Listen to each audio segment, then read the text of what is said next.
Every morning for 12 years, I scrubbed the floors of Halverson Tower before the sun came up. I knew exactly how Frederick Halverson liked his office. Chairs pushed in at a precise angle, blinds tilted to frame the Manhattan skyline, coffee table free of even the faintest fingerprint. The man was obsessed with control, with power, with crafting the illusion of perfection. He never knew I owned 62% of his company. My name is Daniel Reyes, though inside Halverson Global, I was just Danny the janitor. The silent guy with the gray jumpsuit and faded Yankees cap who mopped up spills and changed light bulbs while they whispered billion-dollar secrets over espresso. In 2011, I wasn't wearing gloves. I was wearing a tailored suit. Frederick and I had founded Halverson Global right out of Columbia Business School, two 20-somethings with sky-high ambition. I handled the analytics and systems, he was the smooth talker, the fundraiser. But behind that smile was a snake. When the Eurozone crisis hit, and our valuation plunged, Frederick acted fast. Too fast. While I was in Barcelona tending to my father's funeral, he convened an emergency restructuring vote with the board. My absence was no accident. By the time I returned, I was branded unstable and unfit for leadership. Legal documents appeared, supposedly signed by me, ceding key rights. I couldn't prove they were fake, not then. I was erased. No one in the industry would return my calls. My accounts bled dry fighting lawsuits stacked against me. That's when I changed the game. I liquidated my last 3% and created a spider web of LLCs and trusts, each with a different name, address, and story. Through them, I quietly bought Halverson stock whenever the price dipped, which was often, thanks to Frederick's reckless expansion habits. But I needed eyes on the inside. I needed to hear the lies, track the strategy, and feel the pulse of the empire I helped build. So, I applied for a custodial role under a different last name. Frederick never looked twice. Now, as he prepares for the merger that will either make or break his empire, I sit quietly in the hallway outside the boardroom, waiting for my cue. Because this time, the man holding the deciding signature is the janitor he thought he buried. How could he? The eager young strategist he'd betrayed looked nothing like the middle-aged janitor now pushing a mop through the 42nd floor of Halverson Tower. I had gained weight, grown out my beard, and trained myself to hunch my shoulders and avoid eye contact. When Frederick Halverson's eyes drifted past me in the hall, I knew. I was invisible. For 12 years, I studied Halverson Global from the inside. I listened in as executives vented during late nights and after-hours calls. I retrieved discarded documents from recycling bins and pieced together insights most analysts could only dream of. I knew Frederick's strengths, his confidence, his charm, and I knew his flaws even better. He micromanaged relentlessly, alienated talent, and constantly pushed for expansion without regard for financial strain. He was building a glass empire, fragile and stretched thin. And I knew the floor beneath him was already cracking. One night, while emptying trash in the executive boardroom, I found a discarded envelope beneath a chair. It was a draft proposal from Zenith Tech Capital, detailing a potential acquisition of Halverson Global for $4,800,000,000. I read every line with care and smiled. The trap was set. Frederick thought he had outmaneuvered the market. What he didn't know was that Zenith Tech's board had recently added a silent investor, a group of private trusts controlled by me. Over the years, through countless shell companies, I'd slowly built influence within Zenith Tech's leadership. I'd helped nudge their acquisition strategy, funding pitches, and reinforcing the idea that Halverson Global was a ripe target. Every misstep Frederick made only sweetened the deal. Now he strutted through the halls, bragging to junior executives about how his visionary leadership had caught the attention of the tech giants. "This merger will define the next decade," he boomed in the break room one morning. "Halverson Global will finally get the recognition it deserves." I mopped the tile nearby, unseen and unnoticed, just how I liked it. The merger hit the news cycle on a Wednesday. Stock prices shot up. Frederick was hailed as a genius. News anchors dissected his so-called resilience through past market crashes. His face was plastered on magazine covers and business blogs. He was the man of the hour. All that remained now was the final vote, and the signature that would seal his legacy or destroy it. Frederick was certain the vote would be a formality. After all, he believed his allies held enough shares to push the merger through. That's when the trap I'd spent over a decade building finally sprang shut. It began quietly. One of my anonymous holding firms voted against the terms. Then another. Then another. His legal team scrambled to identify the dissenters, but each path led to another shell company, registered under a different name in a different jurisdiction. The trail was endless by design. From the janitor's supply closet, I listened to the panic unfold. Frederick's once pristine office became a battlefield, papers scattered, blinds half open, 3 empty coffee cups sitting on his desk. The man who used to measure power by appearances had started to unravel. Late one night, while vacuuming the boardroom hallway, I heard him yelling into his phone. "How can you not trace them? I need names, damn it. Who's torpedoing this deal?" He paused, then muttered something that confirmed everything I needed to know. "If this merger fails, the creditors will come down hard. We're leveraged to the ceiling." I didn't know I heard him, but I did, and it was the first time I truly heard fear in his voice.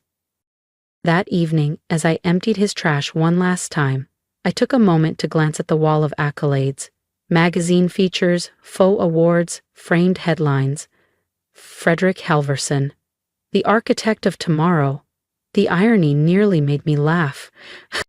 Because tomorrow, the ghost he buried 12 years ago was coming back to take his seat at the table. I straightened his desk, dusted the window, aligned his awards, then I left, quietly, as always. The next morning, I didn't report to maintenance. Instead, I unlocked a wardrobe I hadn't touched in years. Inside hung a charcoal gray suit, precise, minimal, timeless. I shaved the beard, combed back my hair, stood tall.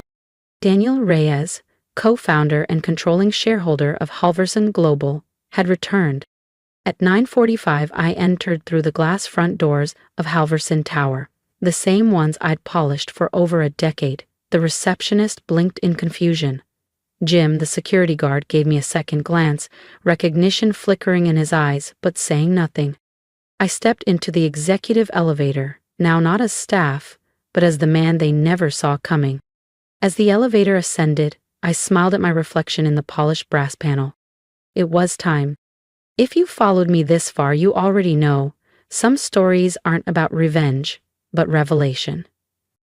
Subscribe to the channel and join me for the next chapter, where the man they erased finally takes his seat at the table, and everything changes. When I stepped out of the elevator, Frederick's assistant Emily was neatly placing bottled waters at each seat in the boardroom. "Excuse me, sir," she said, kindly but firmly, not recognizing the janitor who had emptied her trash for over a decade. "This meeting is restricted to shareholders and senior executives." I smiled. "I know, I'm one of the largest shareholders." The room filled quickly. Zenith Tech's executive team, Halverson Global's board, legal counsels, and a few select press attendees, all dressed to impress, all assuming this was just ceremonial. Frederick strode in at 9:55, perfectly timed, exuding smug charm. But his steps faltered slightly when he saw me sitting at the head of the table, his seat. His confusion flashed only for a second before he recovered with a rehearsed grin. "I don't believe we've met," he said smoothly, extending his hand. "Frederick Halverson." I stood, meeting his gaze. "Actually, Fred, we have." He froze, and I saw it, the flicker of recognition, the past crashing into the present. "Daniel," he murmured, barely audible. "Hello, Fred, been a while." The room fell into a stunned silence. Frederick's legal team stared at me. The Zenith Tech execs whispered among themselves. What is this?" Frederick asked, voice tight. "What are you doing here?" I pulled a folder from my briefcase and laid it on the table.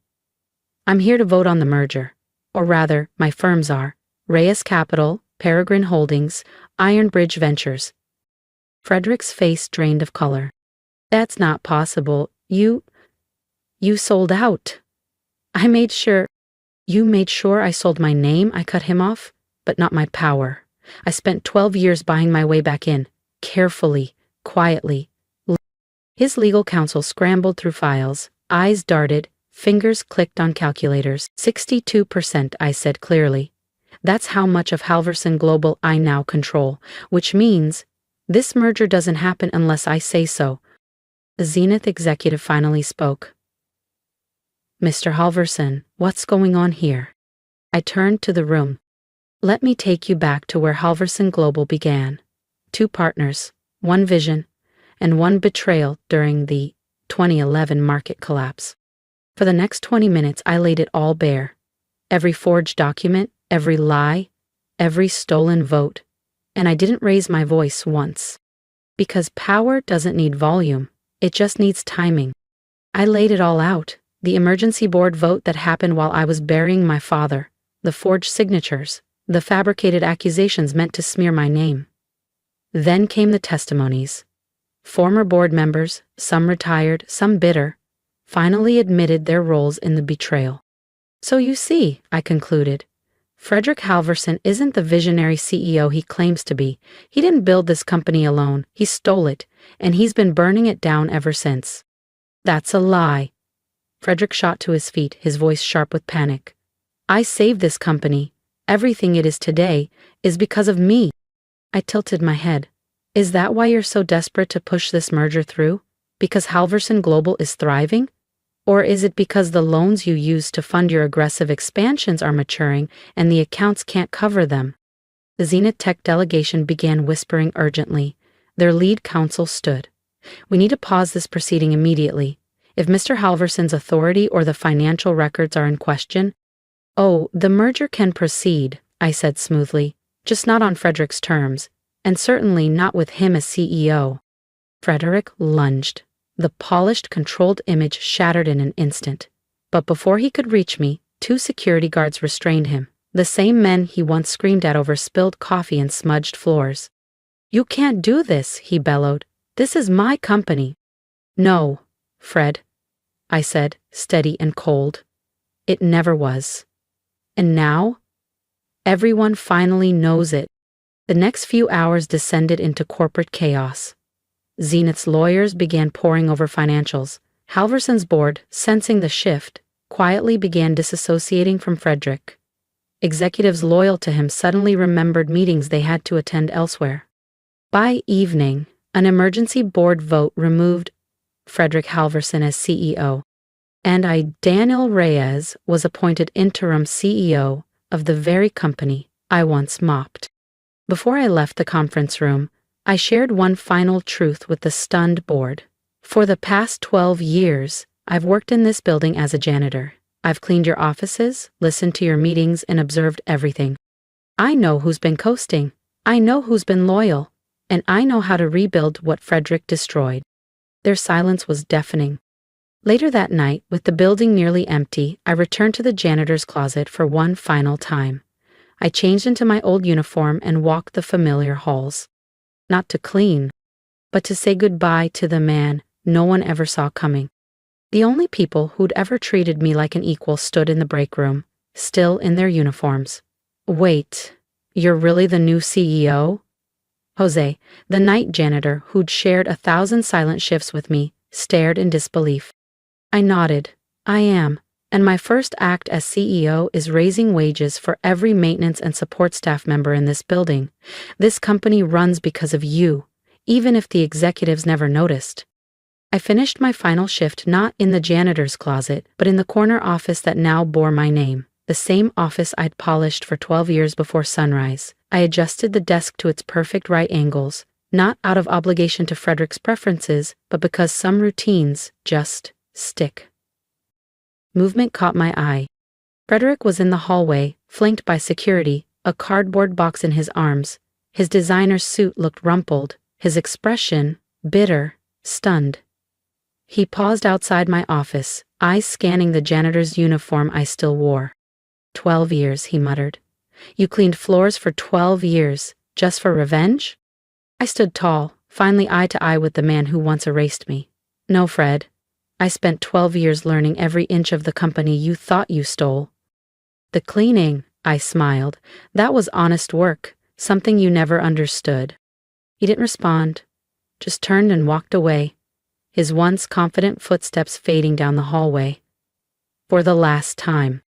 The next morning I came in wearing my tailored charcoal suit. But I made sure every employee knew my door was open. To everyone, from interns to custodians. I'd been invisible once. I wouldn't let anyone else feel that way. Some board members suggested I hire a private cleaning service for my office. I declined. Every morning I still come in early and wipe down my desk myself. Not because I have to, but because it grounds me. Because it reminds me that leadership isn't about corner offices or job titles. It's about respect. Frederick now works across town at a third-rate consulting firm.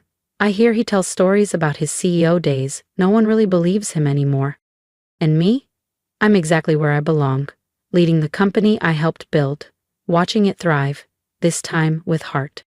And every morning, when I align the edges of my desk just right, I smile. Because sometimes the most powerful person in the room is the one you never noticed at all. If you've made it to the end of my story, thank you, not just for watching, but for seeing me. For years, I was the man no one noticed, the one sweeping the floors while people strutted past in $1,000 suits, never knowing I once sat at the same table. I didn't fight my way back just to prove something to Frederick Halverson. I did it because no one should ever be underestimated for the title they hold or the clothes they wear.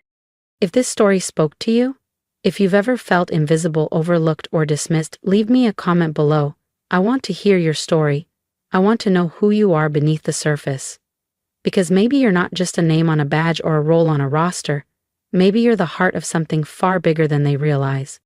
And if this story reminded you of someone, a coworker, a friend, or even yourself, share it. Let them know they're not alone. We're not alone.